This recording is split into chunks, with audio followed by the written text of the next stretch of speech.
Okay, welcome. Okay, I'm gonna pin this. Here we go. Ta-da! Okay, I will be quiet now. Your Tada was gorgeous. Oh my gosh. I love that. Okay. The neon red vacancy sign bulbs are burnt out and only can is illuminated, casting light on the beads of rain on the window shield, rendering them rubies. They pull into the dilapidated motel somewhere in the middle of nowhere in Pennsylvania. The motel has an orange roof, perhaps an abandoned Howard Johnson's, and chipped paint with a dim light coming from the front office. They park in the practically empty parking lot in a faded chartreuse Lincoln town car with burgundy velour seats and black fuzzy dice hanging from the rearview mirror. We've only just begun by the Carpenters plays quietly on the radio. A man, Jackson, is in the driver's seat. He looks older than his 30 years, with deep lines around his eyes and mouth from a rough life, always worrying when the next explosion would occur. The next time he had to step in to protect his mother, a scar ran down the side of his face. His nose was crooked from taking punches, but his father looked worse because Jackson grew up to be taller and wider. His life led to stints in jail for theft, but now he's trying to turn his life around. Jackson wears polyester pants that flare at the bottom, a brown pleather blazer, a silky button down shirt with the collar open, exposing a tuft of chest hair, and a solid gold chain link necklace.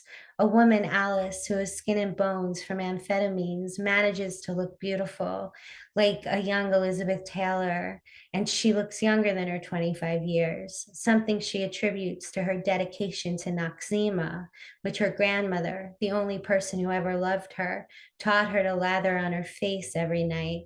She sits as far away from Jackson as possible, leaning up against the cold door. She wears a faux leopard vintage coat. Her face is painted with heavy blue eyeliner, black mascara that makes raccoon rings around her bloodshot eyes. Blush and her silky deep brown hair somehow falls in soft waves. Underneath, she wears a worn out beaded burlesque costume.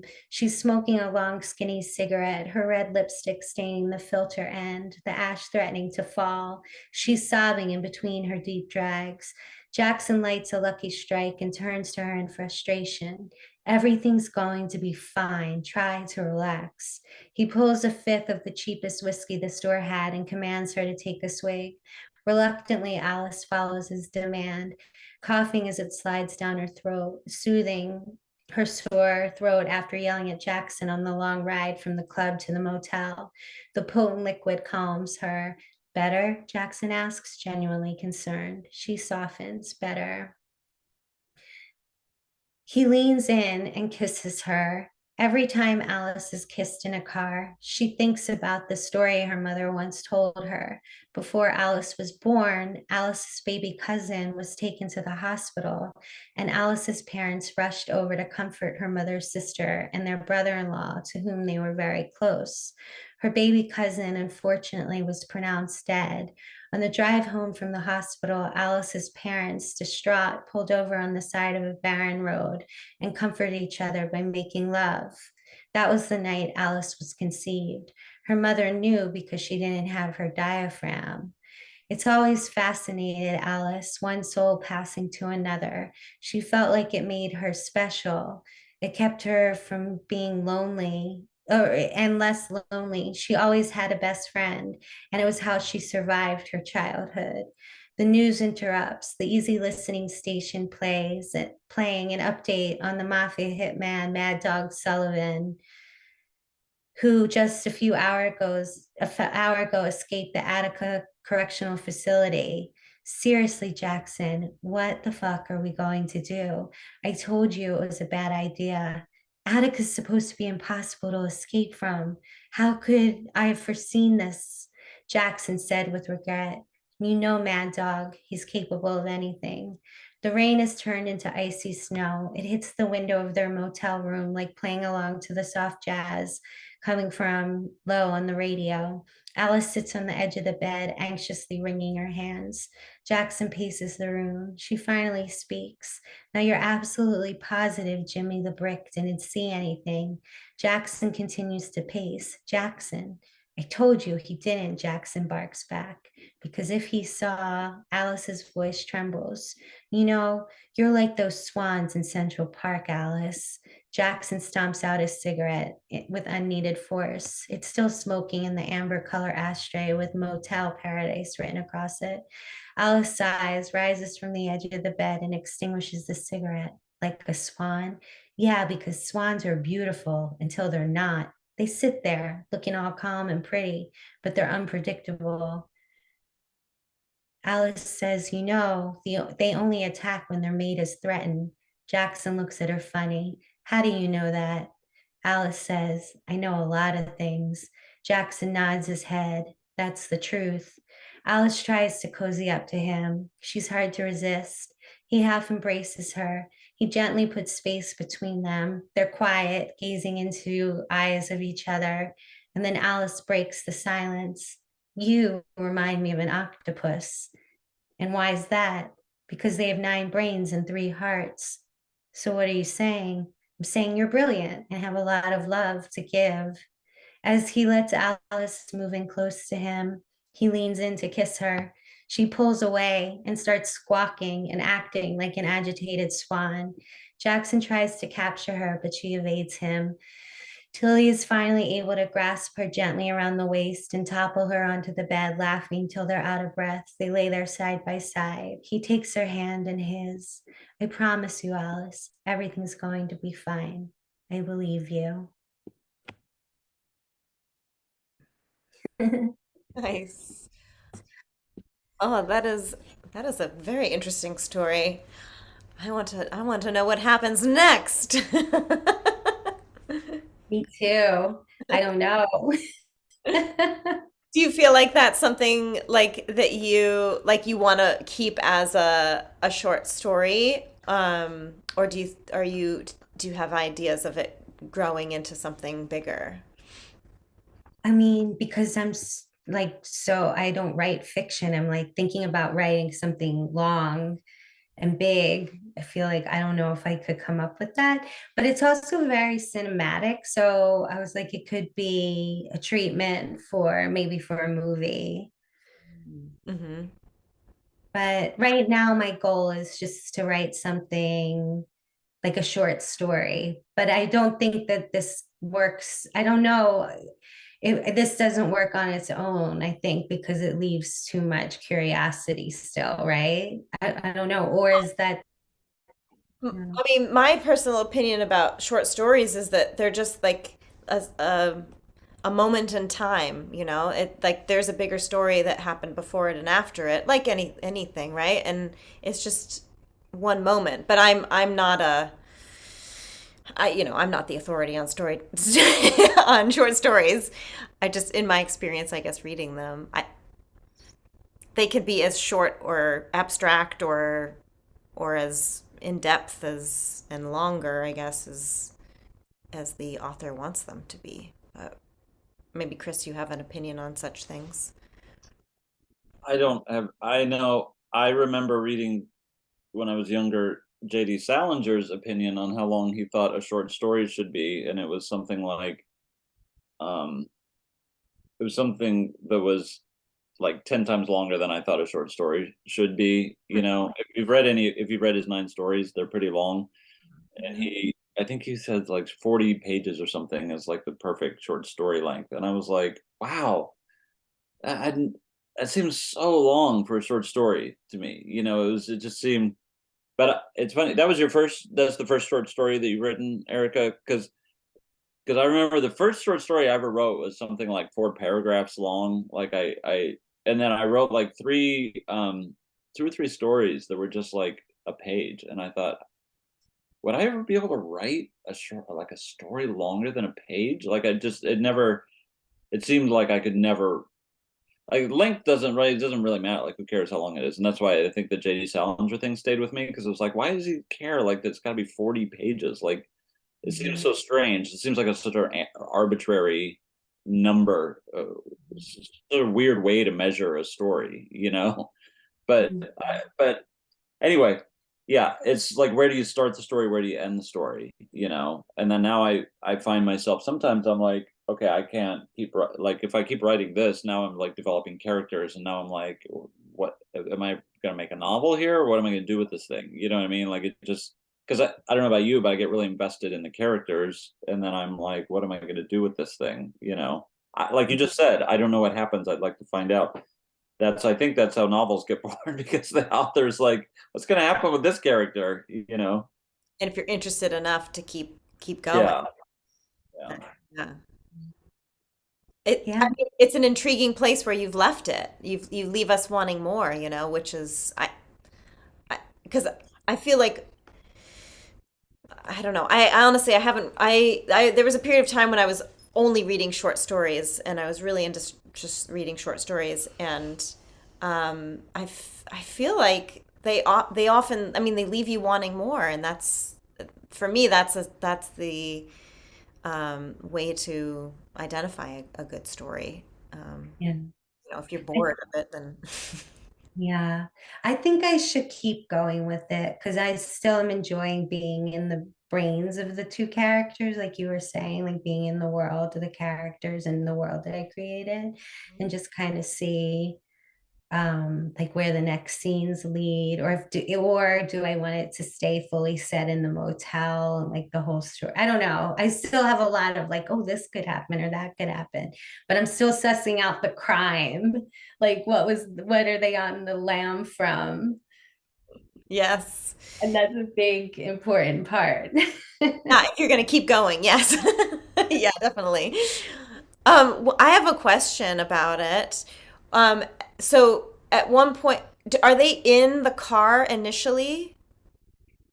I didn't have like a real transition from that. Like, I need to add, as I was reading, I was like, oh, there needs to be that they check in or they get into the hotel, right? One thing that confused me, yeah, but then I was like, okay, they're in the hotel now. But then I was like, but yeah. So yeah, I mean, that would be a one um suggestion, yeah, is to find something to have them.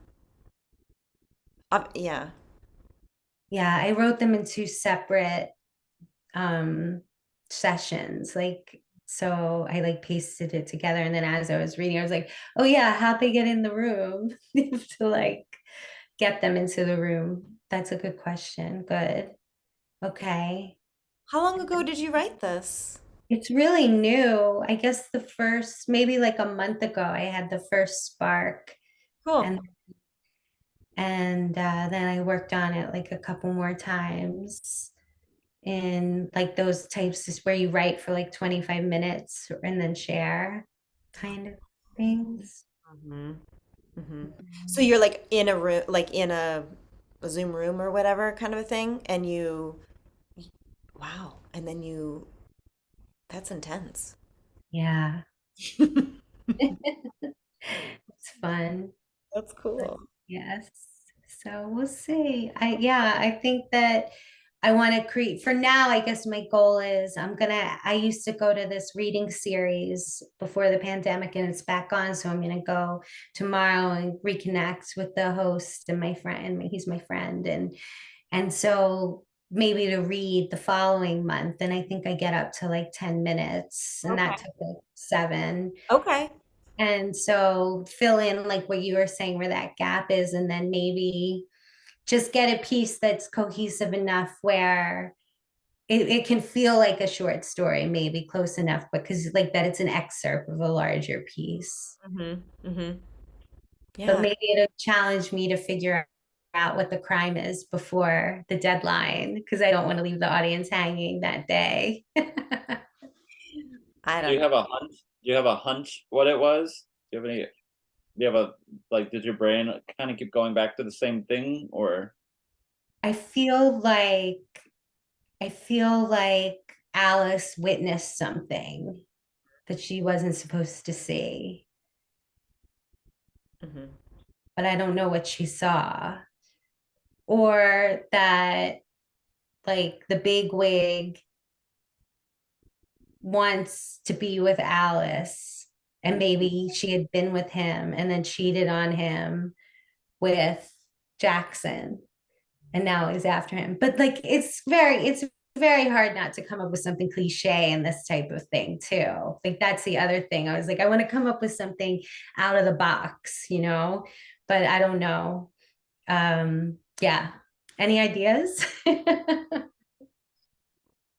don't have any ideas, but I think it's always interesting if it's like something that's not that interesting, but something that means a lot to that person. You know what I mean? Like if it's like she shoplifted something, like something small, you know what I mean? But it somehow has this like catastrophic effect on, you know, because little decisions like if you think about the little decisions that people make in life that have these like tidal wave of effects over time, you know, it might not even be something recent, you know what I mean?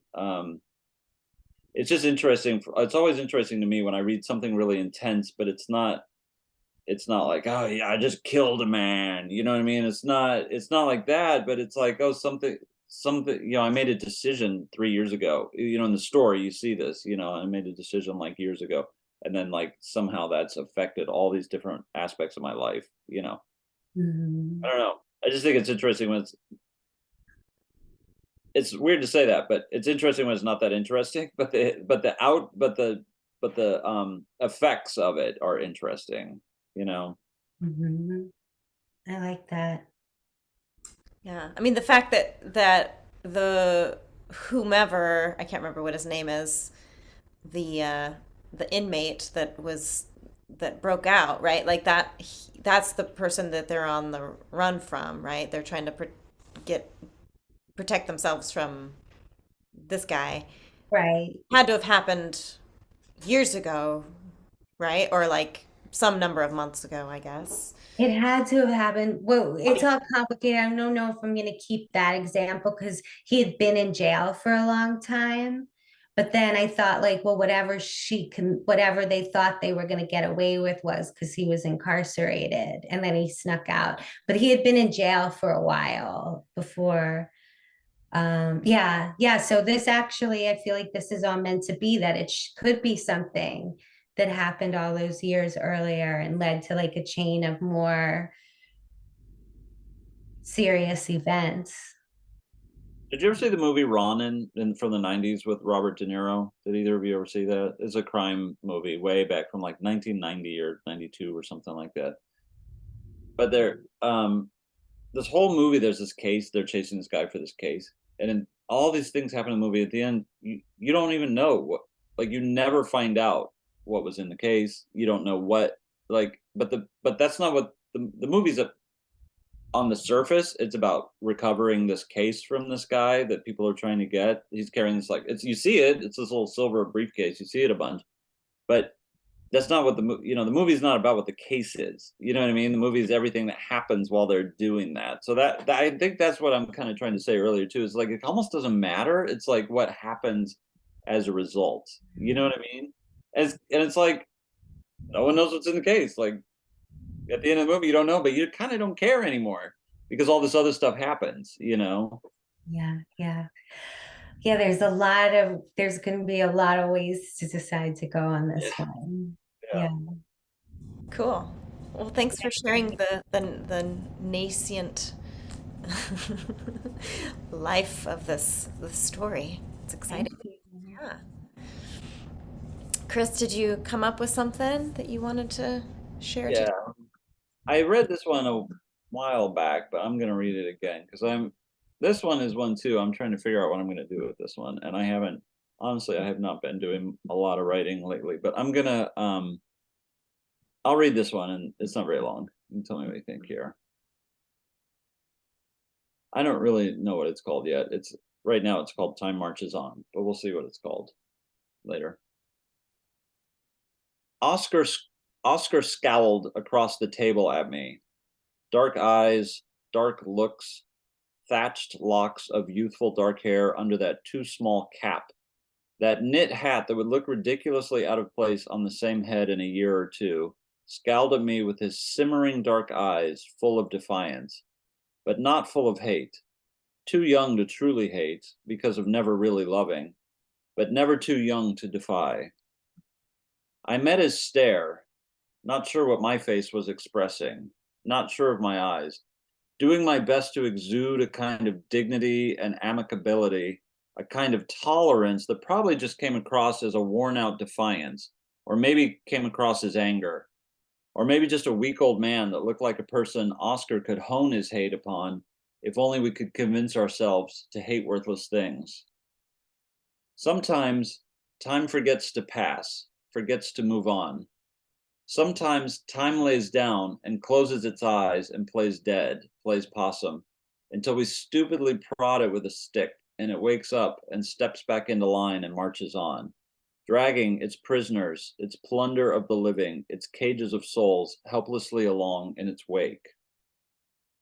When I took Little Bear out to the front of the barn for the first time 8 summers ago, with the saddle I had pulled out of the tack room and the blanket and the harness with the bit, he danced circles around me, bobbing his head, throwing that thick mane, snorting fire and life, looking at me out of the side of his eye and trying to reckon the punishment for disobedience. What would be the price of a push, a shoulder in my back, a nip, a kick, a hard turn of the head? He decided it would be too much of an effort. He decided it would be too much to afford, at least momentarily, slowing his feet to a shuffle. I tossed the blanket over his back, the brown felt pad with a zigzag of orange and yellow, and then the saddle, forgetting to set it on gently instead of lifting and dropping it on his back, spooking him more than he already was, and getting a shoulder in my chest in return, slamming me into the side of that goddamn rusty old trailer with the door almost falling off. That goddamn door swinging open and shut all night in the wind, creaking open like the gates of a forbidden place, slamming shut like the lid of a coffin. Waking up all of creation with that racket, with its stubbornness, its refusal to stay still. Nothing but rust and crumbling hinges twisting on the decaying broken dreams. I looked at Oscar across the table and saw the wheels turning behind the eyes. A predator just like me, who evolved from the companions of wolves and bears, a restless spirit. A spirit that never wants to return to those times, but can't find a map to the future either. And so substitutes hatred for hunting and defiance for companionship, and who dances around like an animal of prey, wondering what the punishment will be for disobeying.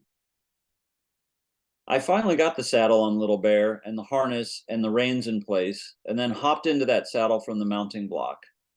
Little Bear froze for a moment and then dropped to the ground, taking us both down, rolling over on his side and halfway onto me as I scrambled to get out of the saddle, almost crushing my left foot in the stirrup, bending and buckling all my tack in the process.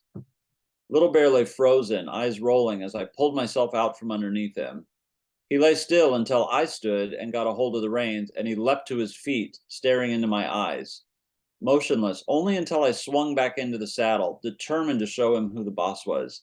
And then he lifted his hooves and raced on as I leaned forward, clinging helplessly to his mane.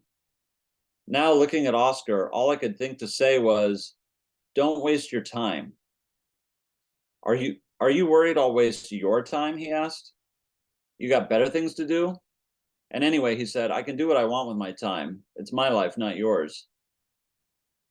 I tried to keep the same look on my face, whatever it was, and answered, "In case you don't know, this isn't your time. Your time will come soon enough, but this isn't it."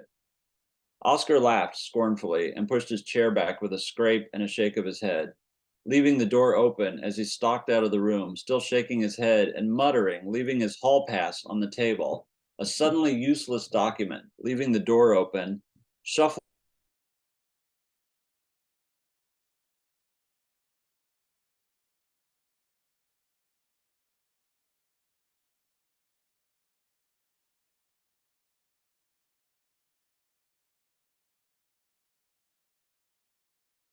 closes its eyes and plays dead, until we stupidly kick at it and it leaps up and moves forward again, ignoring our demands, carrying us helplessly along.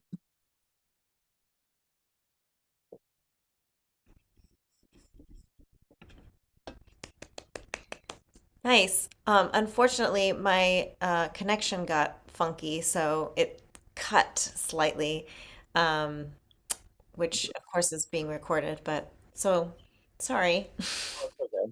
Okay. Erica, did it cut for you, or did you hear the whole thing?